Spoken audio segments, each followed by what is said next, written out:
HMRC or the government are on a mission to crack down on anyone that's not paying tax. You don't want to find HMRC. When he wants his money, he wants his money. Like, you don't want to be in trouble with them. The average net worth of a black family was like $10,000. UK women on average face 44% less in their retirement savings than men. Yes. Okay, I'm making money and I don't want to pay tax.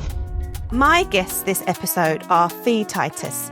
She is a chartered accountant who has been nicknamed the Financial Fairy Godmother. And she is also co-founder of Coco Financial, a community for early-stage entrepreneurs and first-time freelancers.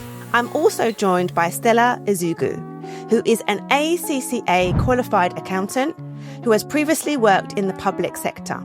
Stella currently works in-house in fintech and has her own community, Accountstar, providing services for startups and sole traders. Welcome to the Vanessa Podcast, a business and careers podcast where I give you the lowdown on the latest news and chat with influential movers and shakers, top achievers, and all-round incredible people. We explore their viewpoints, how they've got to where they are, and how you can too. I'm your host, Vanessa Sanyauke, the founder and CEO of The Hill and Girls Talk. We connect the world's largest employers with talented people. We have a global community of over 60,000 women, helping them to level up in their careers. If you want to learn more about how the world economy affects you or how others have made their dreams come true, then grab your favorite drink. This is your time to laugh, learn, and level up.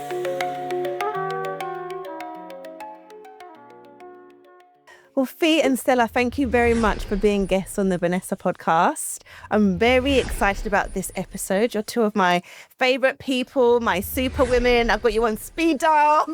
You see me cry, all sorts. You are both amazing. And I wanted to do this episode on really around the financial mindset. There's so much going on in the world.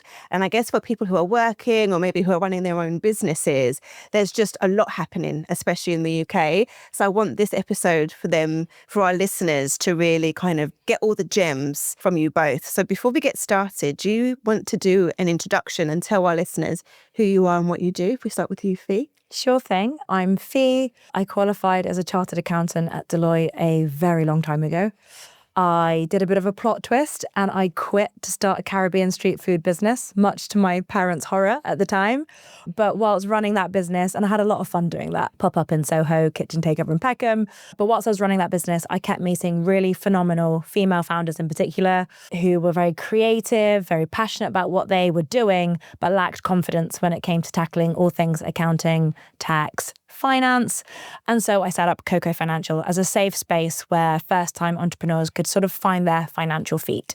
That's what I've been doing for the last few years. And just at the start of this year, I have done another pivot where I have started a tech business to help accountants manage their clients.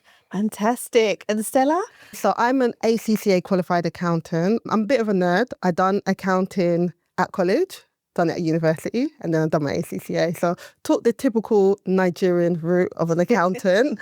So my first job was in a high street accountancy firm, and that's when I started to love tax. Don't ask me why. So I decided to go and work in government to find out how government run tax, the regulations and things like that. So I was in government for almost 9 years. I spent most of my time in HMRC and HM Treasury.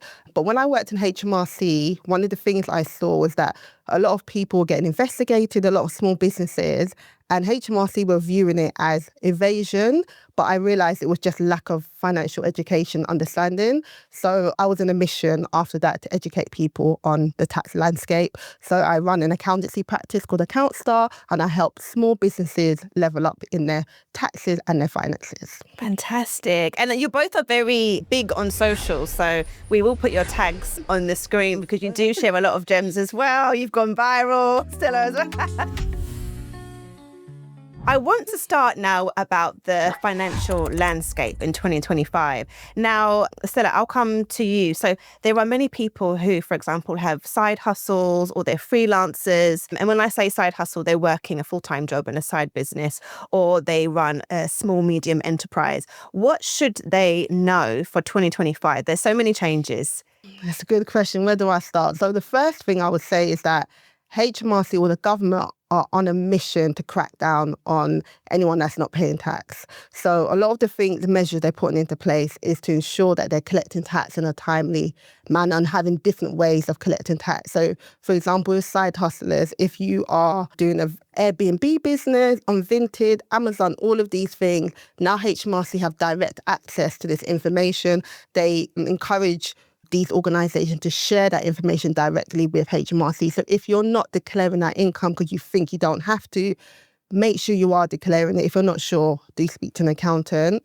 The threshold at the moment is £1,000. So once you make over £1,000, then you have to register and declare that with HMRC. They are putting in new changes that this is going to go up to £3,000, but they haven't exactly said when that's going to come into play. But a lot of people think that if I've made a certain amount, if I made under £12,000, I don't need to pay tax, I don't need to declare. But if you are a side hustler and you have like a day job or another source of income, it's very likely that you've exceeded that. So that's one of the key things I would say look out for in terms of ensuring that you're declaring at the right time, because HMRC are being heavy on fine contacting people. And if you get a brown letter, it is quite stressful. I hate those brown letters. My heart just... Exactly. A lot of people don't like it and they don't know how to deal with it. And what HMRC will do is find other ways of taxing you. So they can do this via your PAYE. So if you haven't paid tax via another source of income, they can change your tax code and it means that your monthly income will reduce.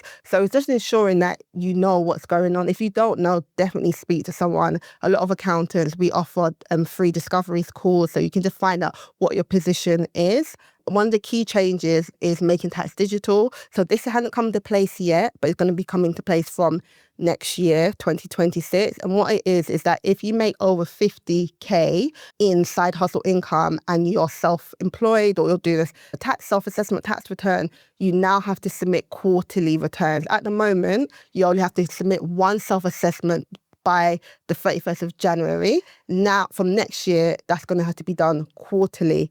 From 2027, that's going to apply to people that make around 30K. And then from 2028, it's going to be applied to anyone that makes 20K. So what that means is that as time goes on, almost everyone that is declaring income via self-assessment are going to have to submit quarterly returns. If you're not using a digital software like Xero or bookkeeping software like QuickBooks, get onto it now.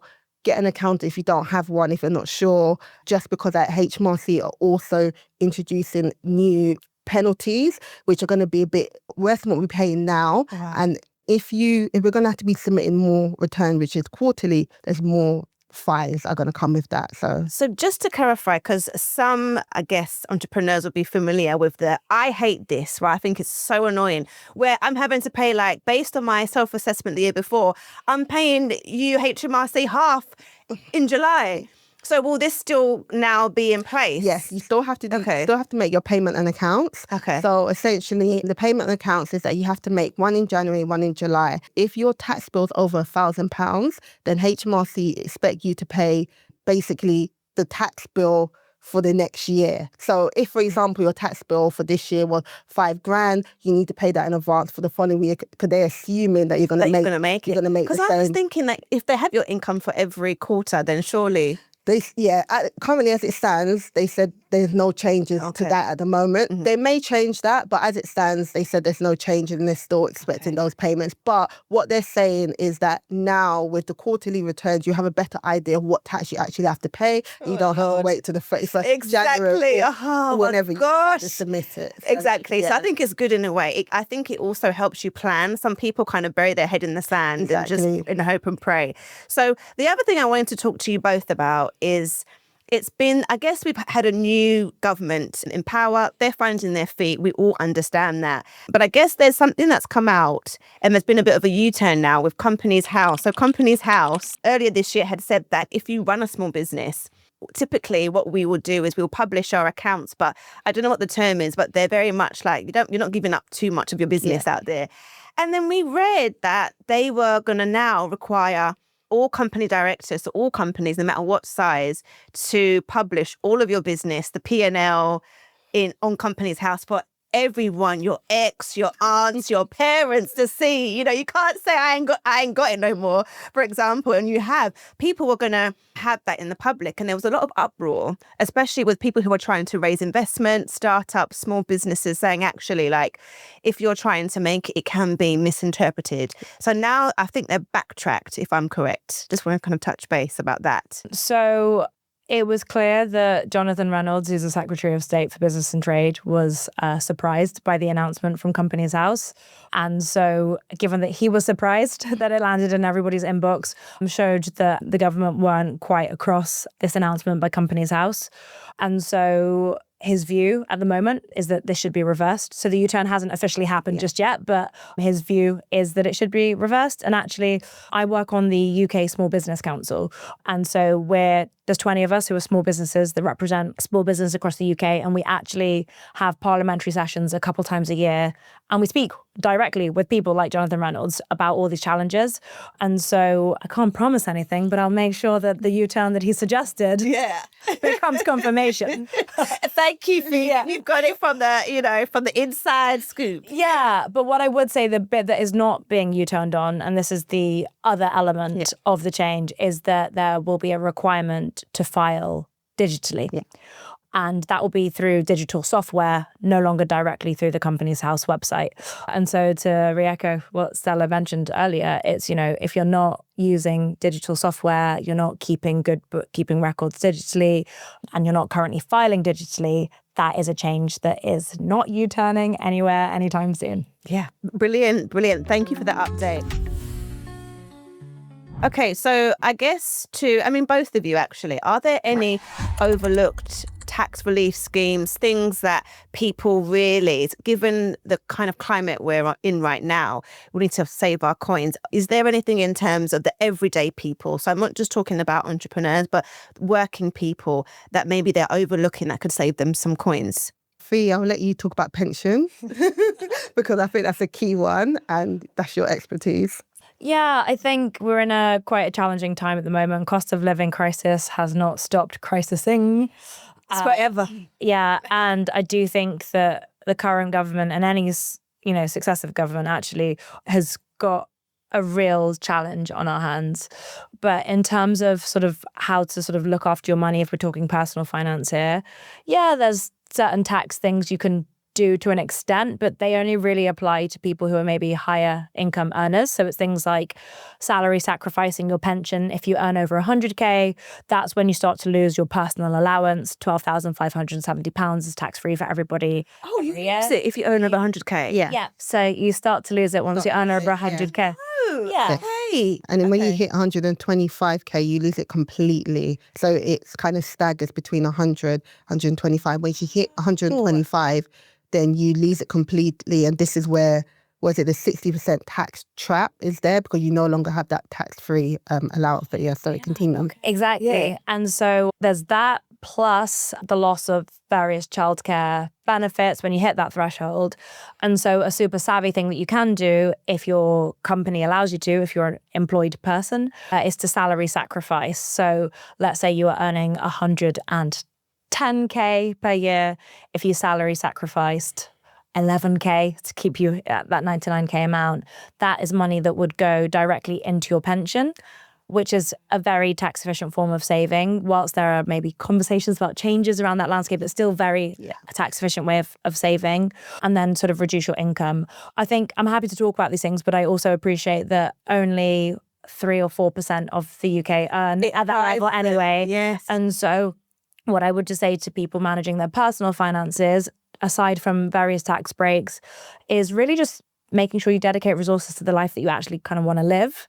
And so I think this comes to sort of how you're looking after your money and how your money is working for you. I think a lot of everyday people are freaked out by the current landscape. We're hoarding cash more than we ever have before. Yeah. It's good that we're hoarding cash and not, we're not just getting rid of all of our money. There is a trend that has changed where UK savers since the pandemic have continued the habit of saving, which is brilliant. But if you are keeping that money in cash, you are losing money on a year-by-year basis because of inflation. I know it feels safer and nicer and more comfortable to feel like you've got the stash under the bed or the stash in your bank account and it feels certain that you have it. But the rate at which inflation is growing, £100 today is probably worth £95 next year. Mm-hmm. And so whilst people are a bit worried about the movements and volatility in the stocks and shares market and sort of other places that you can invest, what I think people don't understand and appreciate is that keeping all of your money in cash is a guaranteed loss every year, year on year, because costs always go up. I love that. My last question is around mistakes maybe that you've seen people make. And so I guess I'm talking from, firstly, I guess SME, so small, medium enterprises, entrepreneurs, or people who have side hustles, when it comes to with their taxes. So you spoke about them maybe sort of like not filing on time or sort of not getting the help. Yeah. But is there anything else that you see, like the common mistakes? So I'm going to talk about this from a few different points, and following on from your previous question is that in terms of employed people, things like gift aid, that can significantly reduce your tax bill if you are contributing to charity or church and things like that. And you can go back 4 years. So even if you haven't done it in the last couple of years, you can go back 4 years and you can get quite a nice rebate if you're in the 40 or 45% tax bracket. So that's something I see a lot of people not claim and kind of lose out on that sort of tax relief that is due to you. Another thing is that some people, in terms of like their business, they incorporate in the wrong structure. So a lot of people go straight to incorporating a limited company, and it's not always the best fit for that individual. And that can come with loads of sort of like filing, administration burden and things like that, and a lot of letters and fines because they think, oh, actually, I didn't do anything in this year. But because that you have told HMRC and companies how they started their business, even if you haven't traded or taken any money, you still have to submit those returns and you can get loads of fines and things like that. Another thing that I see is in terms of like sort of like self-assessments, people, if you get child tax benefit and you are subject to the high child tax benefit charge, you have to submit a self-assessment. A lot of people don't know that. And what happens is that HMRC will then send a letter and say, you either owe tax, you haven't submitted a self-assessment, and people think that it's 1 year, but you have to do it each year as far as you are claiming that and you've gone over the threshold of, I think, 60K at the moment. And I think one of the key things is just not speaking to the right people. I think a lot of people, they start a business and they don't have the right people in their corner, whether it's accountants, financial advisors. So then they go and kind of start off things and they start off from not the best foundation. And a lot of people have this perception that everything is really expensive, but you can get inexpensive consultations with various professionals that will set you on the right footing, even if you're not ready to pay for a full service up front. So those are some of the key sort of like mistakes that I see people make, but feel free to... Yeah, I think I'll go a little bit deeper on one of the points you just mentioned, which was about registering in the wrong structure. I think it's criminally easy to register a limited company in the UK. You can do it now.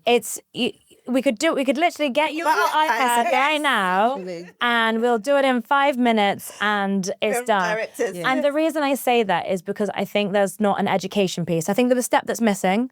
Company's House, HMRC, if you're listening, happily we'll help you out here. I think you just need a little 5-minute, like compulsory little video that you have to watch before going ahead with it.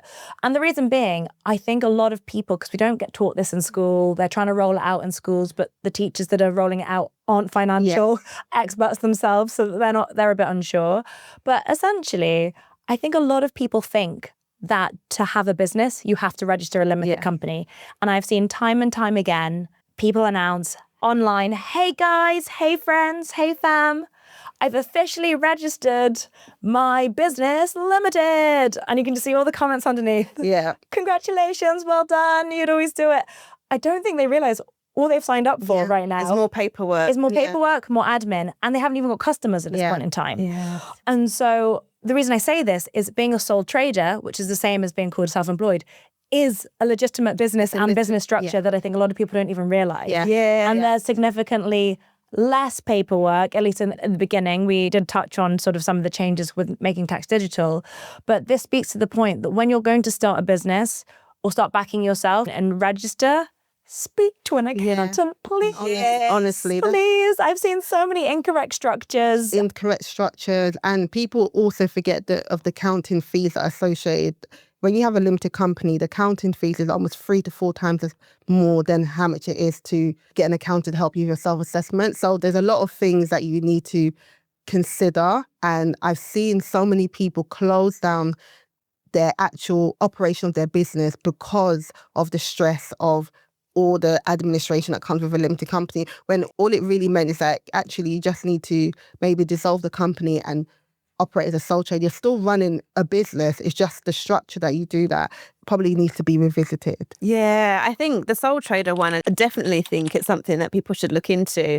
And yet you're right, running a business, like things like VAT, I just hate VAT. I just think, anyway, it's not a rant, but you know, there's VAT and it's like every month, VAT and tax. And even if you have employees, you know, their payroll and employers NI and people, there's a lot of paperwork that people don't understand about running a business, and you have to make sure that like you are on track. And I'm lucky, like touch wood, because I've had really great people like yourselves on the journey, I've been okay. So definitely like echo what you're saying. It's really worth it to get professionals, because the cleanup actually will cost you more. Like you don't want to find HMRC when he wants his money.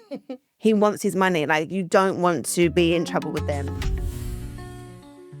I'm going to move on now to building financial power.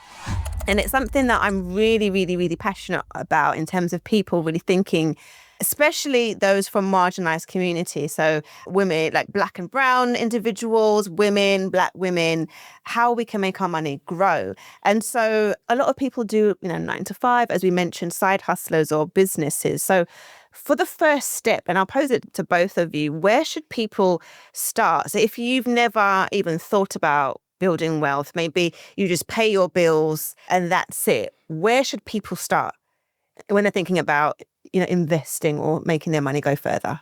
It's a big question, Vanessa. It's a big question. But if it was you and you were like, the first thing that I would do, I actually think the first thing is confidence and mindset, actually, because I'm just going to give some real life examples. So I was part of an investing ladies book club, and we would get together once a month, read a book about investing, drink some wine, eat some cheese, talk about investing, and not actually invest. And we would do it like next month, the following month, the month after.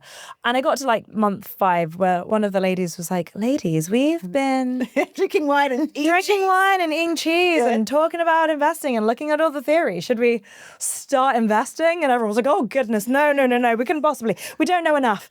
Because we're almost taught as marginalised people who perhaps, especially women, who culturally haven't always had a voice at the table talking about finance, that it's this thing that's not for us and it's for the Wolf of Wall Street. Exactly, the smart guys. Yeah, not at all. What we agreed was, okay, well, we've been doing the theory, classic women, doing all the theory, not the practical, let's just get started. So we all agreed to start with £1. So we all invested £1. The next month we got together and agreed, let's do £10. The month after that was £100. And before we knew it, it was habit and everyone was investing at their own risk tolerance. And the reason I say it's confidence is because I think people feel they lack confidence when it comes to stocks, shares, investing, all types of investing, property, because it seems out of their reach, it seems scary, and there's constantly this idea of what if I lose?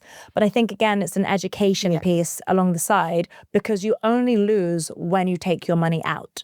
So if you're using investing for a get-rich-quick scheme, you're going to lose the game already. Yeah. If you're going to be gradually building wealth, little by little, over a long period, that is how to win the game.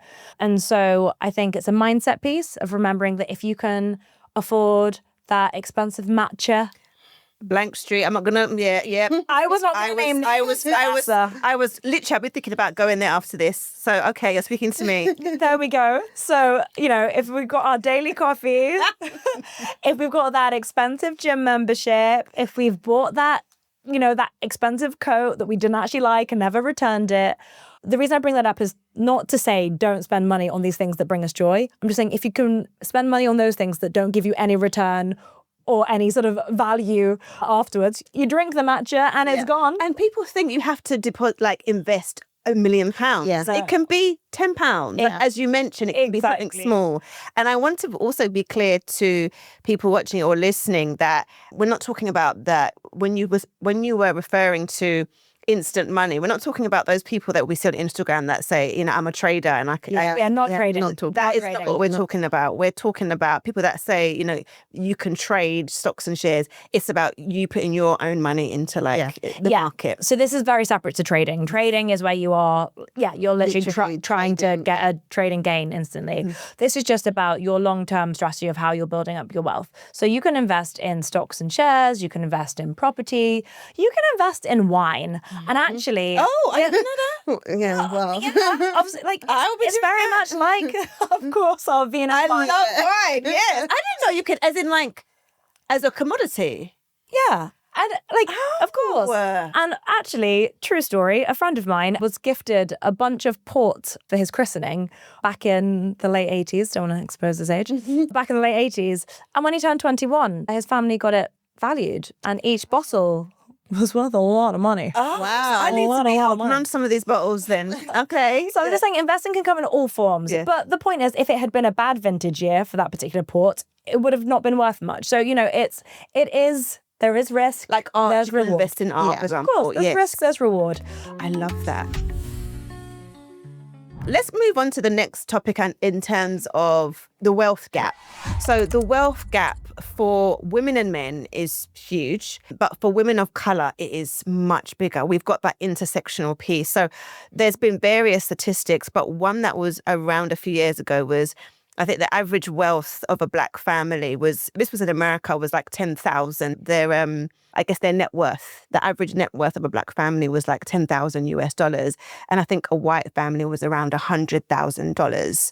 And even then I started to really think, wow, this is something that's not really talked about in terms of that gap. But then for black women, we've got the gap between women and men in terms of the wealth is big.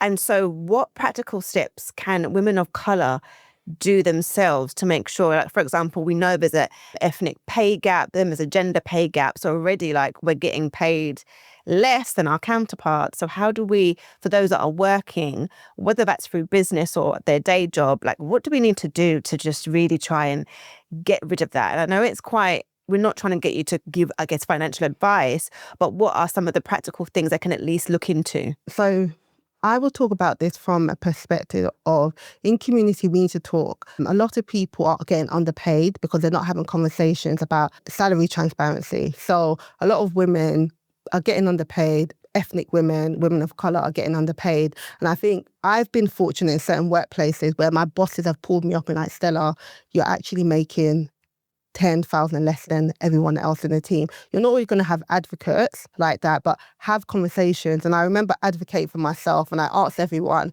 are you guys making over this amount? And I said what my range was and they all said you're getting underpaid. And then I was able to use that to then increase my salary. I went to my director and I said, I should be getting paid X, Y, and Z. And she tried to go and say, we're just all of this stuff. And in the end, she just sent me an email, said, okay, we've uplifted your pay. So I think it's about being bold, about having conversations to kind of ensure that you understand where the level playing field is. And also, when you're getting any offers or when you're going for jobs, always negotiate. I always say, always negotiate your salary. Whatever salary even if it's what you've asked for, always ask for more. I help a lot of people with negotiating their salary, have templates and stuff like that. And 9 out of 10 times they get the salary they want or even more. And they don't normally have to go back and forth because companies have a budget. But you need to be confident. You need to basically believe in your source, understand your experience, your value. Some people, for example, may look at their last job and be like, okay, I got paid 50K. And they think that's their value. That's not your value. You have to look at what is your value, your total package, and advocate for yourself and make sure you negotiate in those situations. That's sort of one practical tip. Negotiate. Anytime you get offer, I just always say negotiate. Even if it's 5K more, couple of grand more, just always negotiate. Because companies do have the budget and they will give you more money if you ask for it. I love that. What about you, Fee? What do you think? Yeah, I think I also love that style. I think it's so important to advocate for yourself, because if you don't, who will? Like, that's one thing you everyone has to take away. I would also say, coming at this from a gendered perspective, and obviously we are talking about intersectionality here as well, but UK women on average face 44% less in their retirement savings than men. Yes. And it's compounded by the motherhood gap, the gender pay gap. You know, if you're earning less, you've got less to put away for it. Then there's these breaks that happen in careers for child rearing, etc., that have compounded it. And then to add insult to injury, on average, we live 8 years longer than men. So less money to live off for longer. Just rubbing that salt in the wound. Yeah.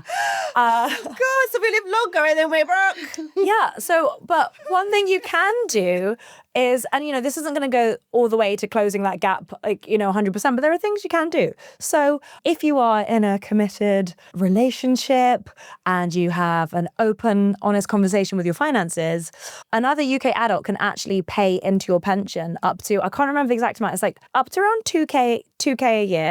That's quite good. Yeah. And then you get the extra government 20% top up as well. So, you know, get that free money when you're putting that in as well. And I just think that these are conversations people don't know about. Yeah. So best I believe, didn't know that. Yeah. And so best believe, when my time comes to go on maternity leave, I will be having this conversation with my partner. Where's the camera?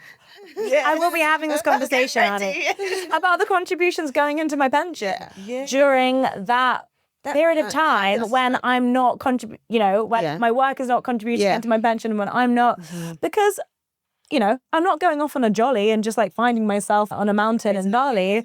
I'm raising a human. Okay. Yeah. So, that's something for people to think about. It's like, how can we plug the gaps that exist? Yeah. We can't change everything at a macro level, but is having these conversations and foresight. I think too many people are reactive to their finances. Yeah. Let's be proactive. I said this earlier, I'm probably going to say it again at the end, but like, dedicate resources to the life that you actually want to live. And when I say dedicate resources, I mean time, money, energy, research, you know, teaching yourself, because the system is not set up for you to just find these things out. What platforms would you recommend that maybe people should check out in terms of like doing that research? I mean, I think one is Propel is a really good platform. Pension Bee is quite good. They have like loads of like masterclasses. I know Female Invest is an app where they have like masterclasses. I personally use Moneybox, which I love because I can just put little bits and see like my pension and my stocks and shares all together. And it's got so many, like, the thing that's really great is not the tool, but it's the resources, the learning. Are there any other platforms that you would say, okay, people should check out? I mean, a joke, but it's serious. I mean, HMRC gov.uk might be worth having a look on there. Well, and they've got a new app, I've heard. Stella, like, is it?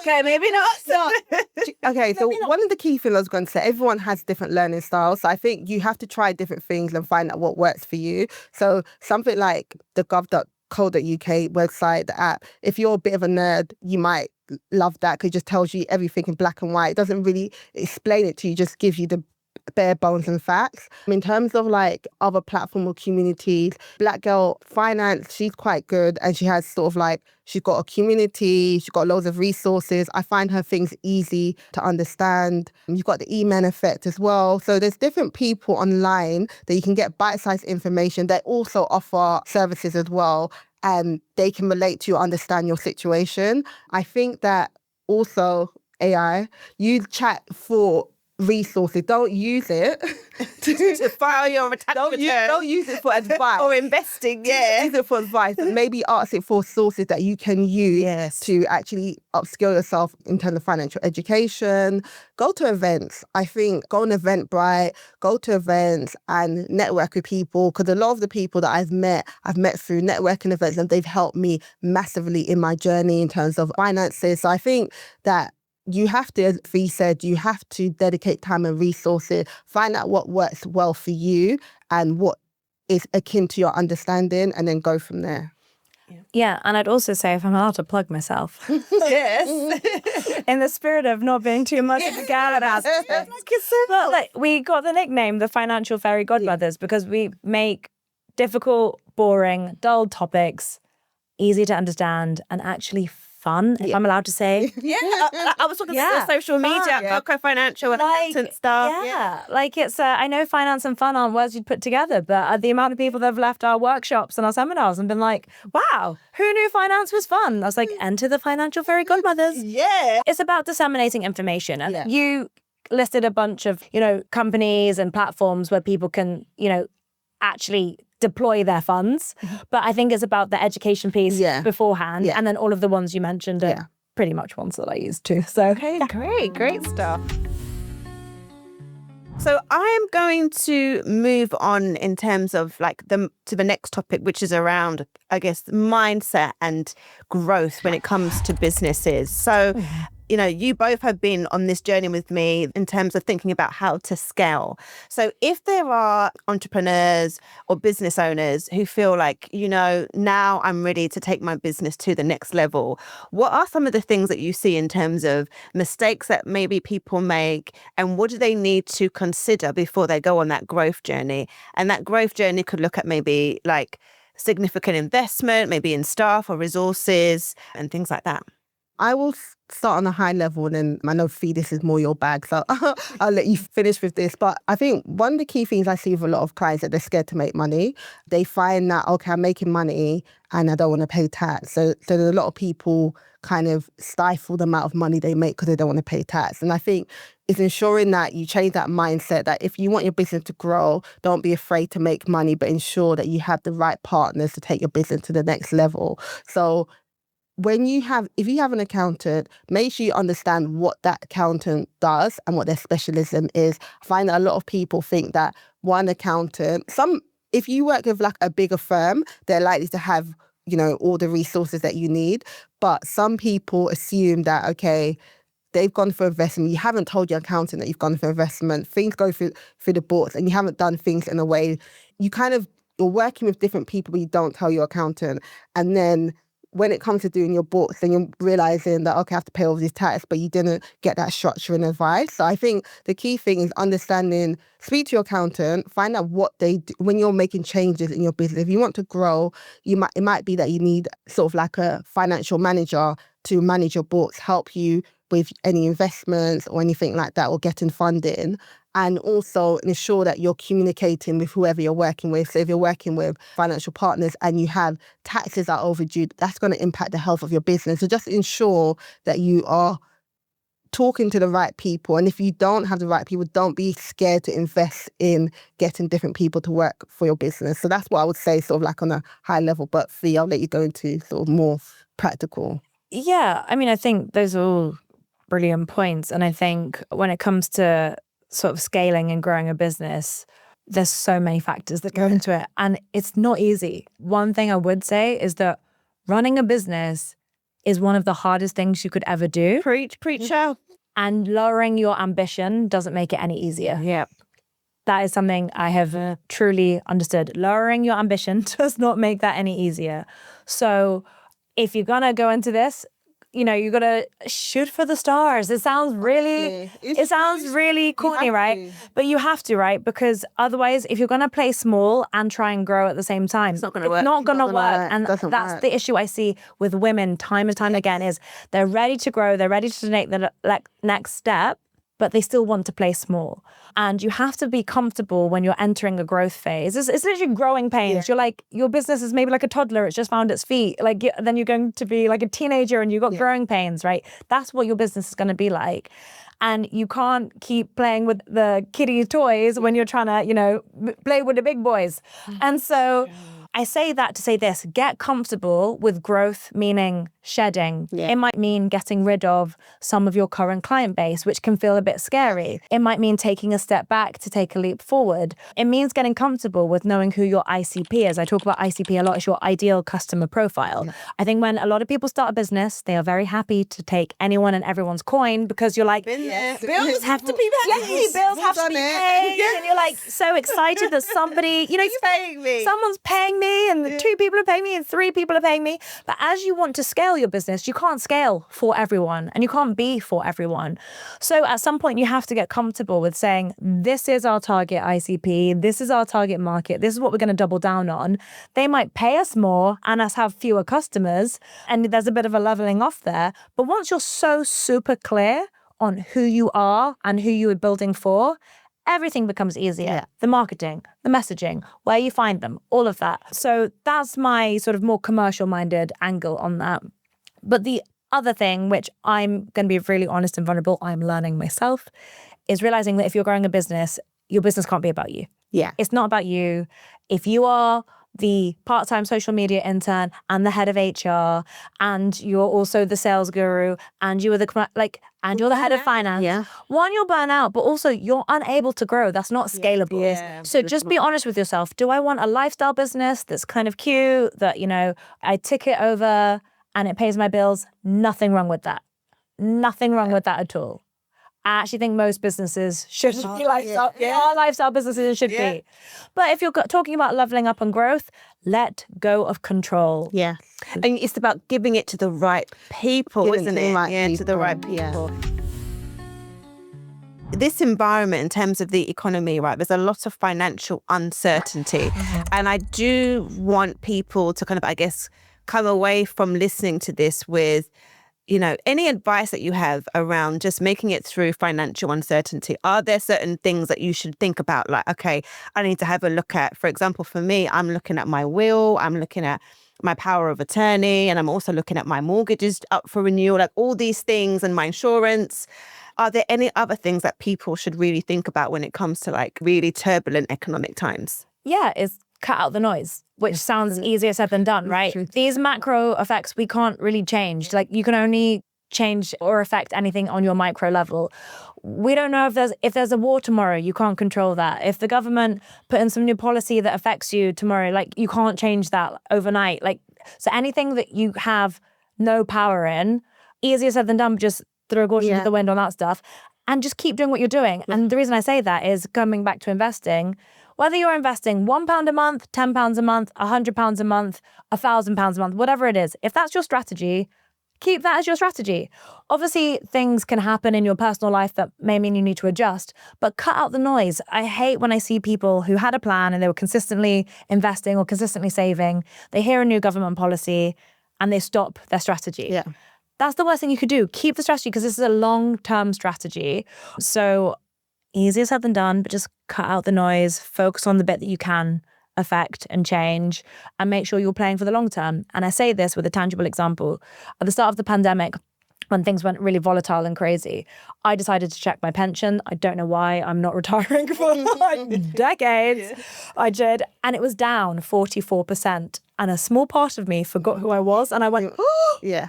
And then I remembered, I'm not retiring tomorrow. I'm not retiring in 10 years. Yes. So I didn't look at it again. Anyway, I then looked at it like a year later, and not only had it recovered, but it was up by 30%. And I say this to say that. Don't congratulate yourself when it's high. Don't berate yourself when it's low. Just keep investing, keep building.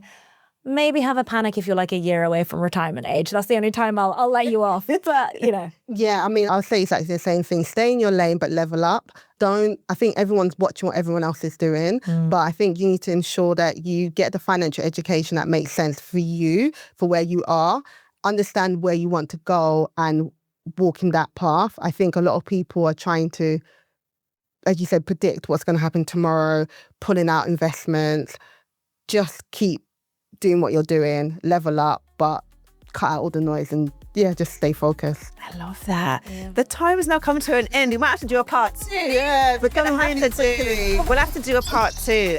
But thank you so much for being guests on the Vanessa Podcast. Thank you for having us. Thank you.